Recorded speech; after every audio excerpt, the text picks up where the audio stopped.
I want you to try and put yourself in a very specific mindset for a second. Picture the American home front, but in the year 1944. Right, so right in the absolute thick of it. Exactly. The world is just entirely consumed by the Second World War. And if you're an everyday person living through this, anxiety is basically your baseline, you know? Oh, absolutely. Rations are tight. You're tracking troop movements on maps in the newspaper. You're glued to the radio for news from the front lines. The emotional toll is just exhausting. It really is.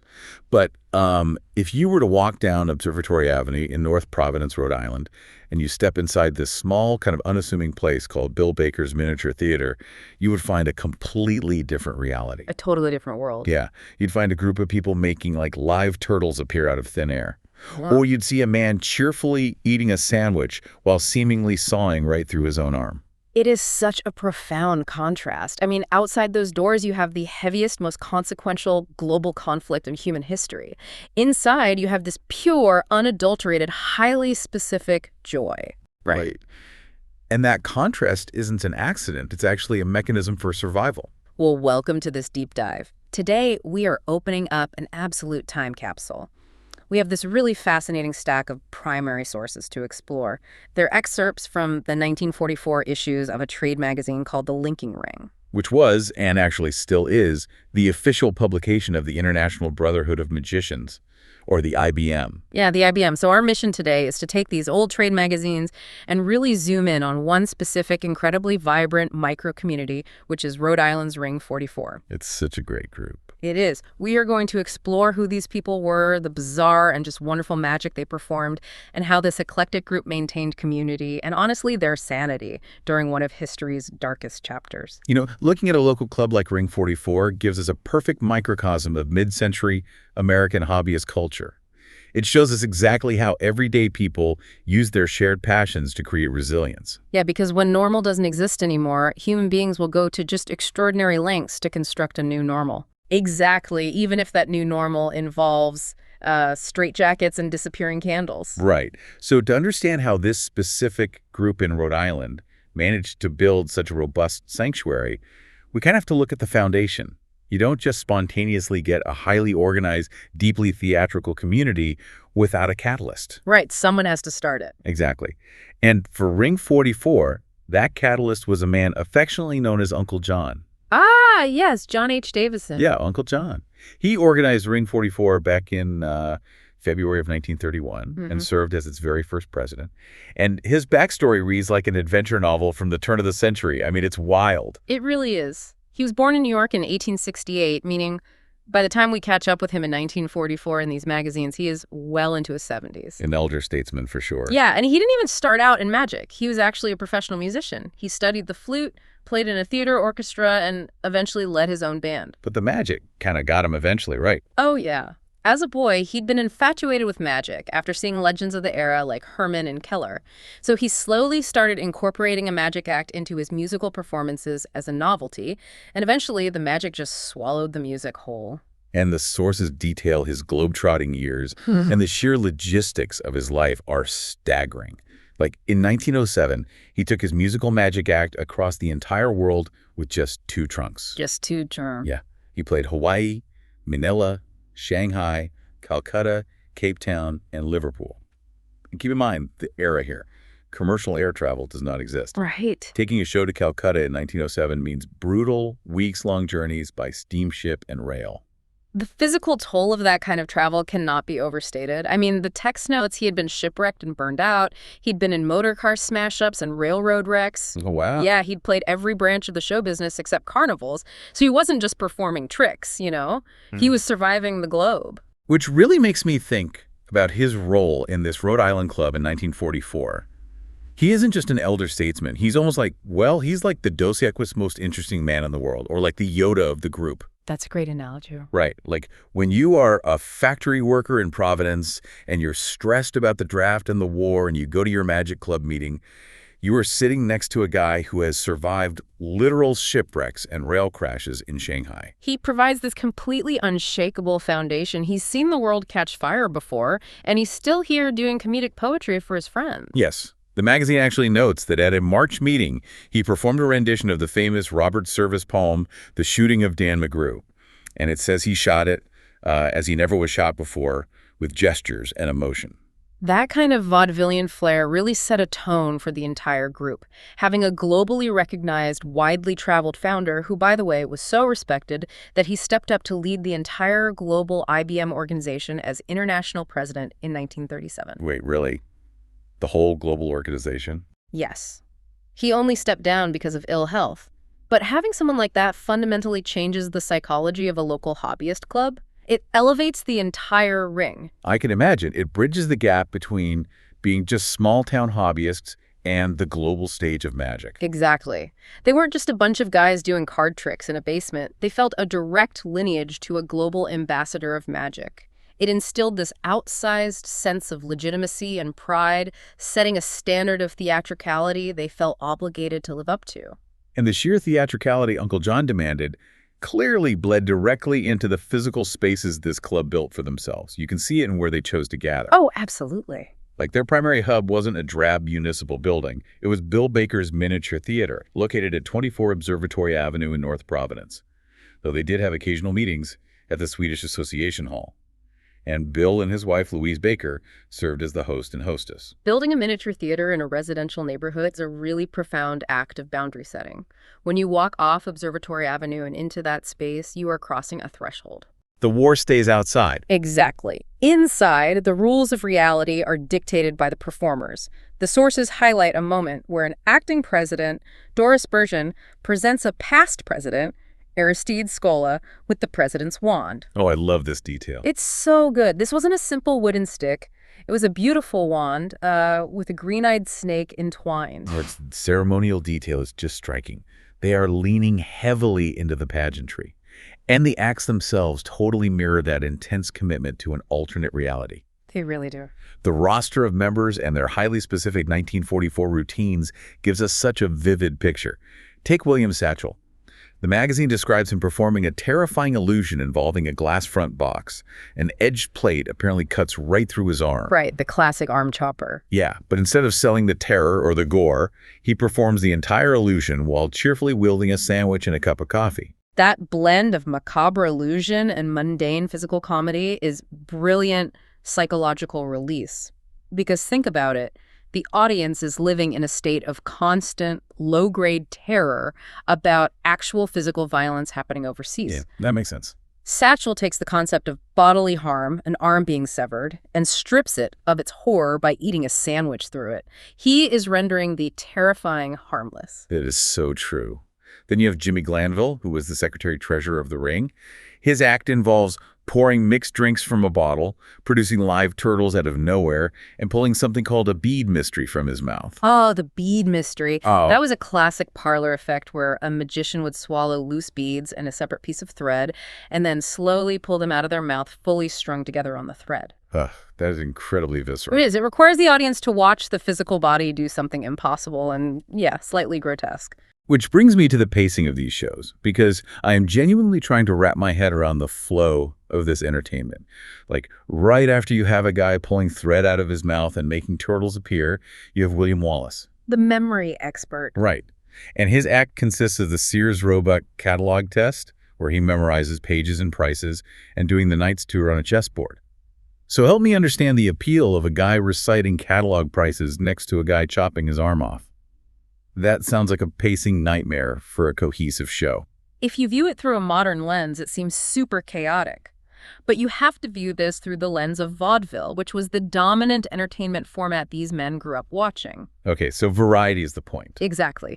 Vaudeville wasn't about narrative cohesion, it was about sensory variety. You stimulate one part of the brain with physical comedy, another with visual spectacle like the turtles, and then you force the audience to lean in and engage their intellect with the memory test. That makes a lot of sense. And also, consider the specific use of the Sears Roebuck catalog. In 1944, under heavy rationing, a catalog full of consumer goods was an object of intense desire and frustration. Oh, wow. I didn't even think of that. Yeah. So memorizing it and recalling it perfectly is a way of asserting absolute control over a system of commerce that the audience currently feels completely locked out of. Asserting control over the uncontrollable. That makes perfect sense. And you see that need for extreme mastery pop up elsewhere in the regional culture. These magazines document. It wasn't just mental mastery. No, definitely not. Like at a local picnic for a neighboring ring in Allentown, a member named Birrell, the wizard, did a straitjacket escape while suspended upside down by his feet, 150 feet in the air. Just casual picnic activities. Right. And we also have Everett Ingram, who was a regional vice president known as Mysterious Ingram of Westerly, Rhode Island. He closed the show by changing a fan into a skeleton and making a candle utterly disappear. You see, magic in the 1940s was highly tactile and prop-heavy. Manipulating physical objects, cards, ropes, mechanical boxes, straitjackets offered a profound sense of agency. Which they desperately needed. Exactly.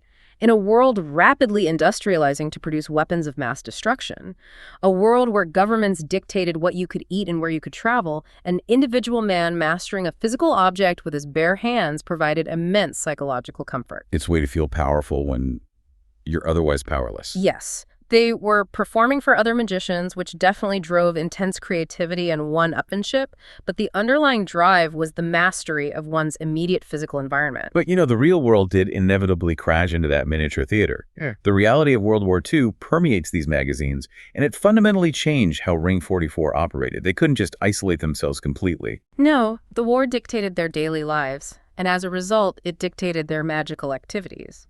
They recognized that the psychological tools they were using to comfort themselves, like the escapism, the laughter, the wonder, were desperately needed by the wider population. Specifically, the young men being sent off to fight. Exactly. And the sources show that Ring 44 actually took their show on the road. They formed a specific servicemen's unit show. Aristide Scola was the chairman, and Herbert Lamond was the stage manager. This unit was dedicated entirely to entertaining the armed forces, playing venues like the USO Club in Providence. And what really stands out about this unit is the demographic hollow-out it reveals. Yeah, the performers are either older veterans who aged out of the draft or literal children. Right. Like you have a 12-year-old accordionist named Francis Sangiovanni and a 14-year-old guest performer named Bobby Hargraves performing for these soldiers. With so many able-bodied young men drafted into the military, the generations on either side, the very young and the older statesmen, had to step into the void to maintain the cultural infrastructure. And for those magicians who were drafted or deployed, the magic went with them into the theater of war. It really did. The magazines mentioned Charles A. Roscombe, a favorite Providence magician. He wasn't safe in Rhode Island. He was touring hospitals and military camps throughout the South with the USO Camp Show unit. And he was writing dispatches back, right? Yeah. He wrote articles for the Providence Sunday Journal detailing the brutal, unglamorous reality of those tours. Because entertaining troops wasn't a fun side gig. The conditions were difficult, the travel was grueling, and the audiences are carrying immense trauma. Which really elevates the entire concept of the hobby. Magic wasn't frivolous here. It was an applied psychological tool. Yeah. When a soldier is sitting in a hospital or waiting to be shipped out to the Pacific, an hour of watching someone do the impossible provides a critical mental reset. It reminds them that surprise can still be joyful rather than terrifying. That is beautifully put.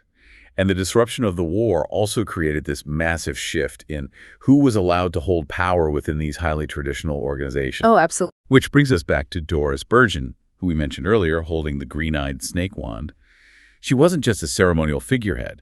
The text states she stepped in to serve as the acting president of the club because her husband, Robert Burgeon, who was a Navy fireman first class, was deployed somewhere in the South Pacific. The author of that Ring report writes about her leadership with obvious pride, but also, a hint of surprise. Yeah, love that. He notes, and I'll quote here, Ring 44, I believe, is the only ring in the IBM who has a young lady holding the office as press, doing her job very well, and the members feel perfectly satisfied to take orders from her. That quote is incredible. Perfectly satisfied to take orders from her.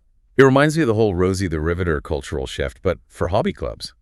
We so often talk about women taking over the factories and the shipyards during the war, but they were also stepping up to lead traditionally and fiercely male-dominated fraternal organizations. Right. Doris Burgeon wasn't just keeping a seat warm or pouring the coffee. She was actively managing the survival of the community structure. The war forced society to rapidly bypass traditional gender norms in favor of competence and sheer community survival.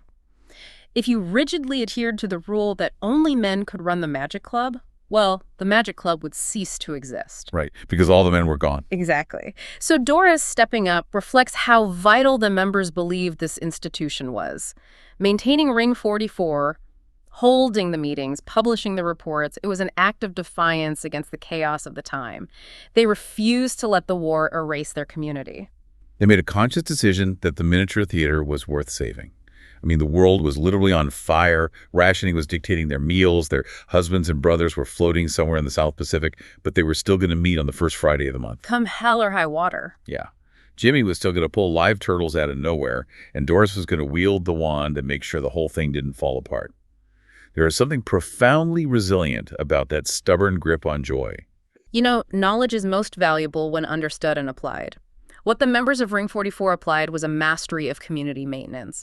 They understood that the miniature theater wasn't just a place for tricks, it was a sanctuary. Yeah. They manufactured wonder because wonder was the only antidote they had to the despair waiting outside their doors. This deep dive into the 1944 records of Rhode Island Ring 44 reveals so much more than old card tricks or nostalgic novelty acts. It shows us a tightly knit community engineered for survival. It really does. It was built by a globe-trotting founder in Uncle John who angered them with his worldly experience. It was filled with eccentric performers using sandwiches and straitjackets to assert control over a chaotic world. And it was sustained by people like Doris Bergen, who stepped up to lead when the world demanded it. History isn't solely made by generals plotting on maps or politicians signing treaties. The texture of history is made by local citizens finding ways to keep the lights on, the community intact, and the laughter going in their own neighborhoods. Which leaves you with a final thought to ponder today. Imagine being one of those factory workers in 1944. You spent all week reading terrible news from the front lines, and on Friday night, you walk into this tiny residential theater and watch the impossible happen alongside your neighbors. Just a completely different reality. If a group of everyday people navigating the extreme anxieties of a world war could intentionally build such a tightly knit, joy-producing community, what kind of sanctuaries are we failing to build today? In a modern world that is hyper-connected digitally, but often deeply isolated physically, what is your modern equivalent of Ring 44? That's a great question. Where is your space to step away from the anxiety of the world, cross a threshold, and just watch a turtle appear with your friends? Thank you for joining us on this deep dive.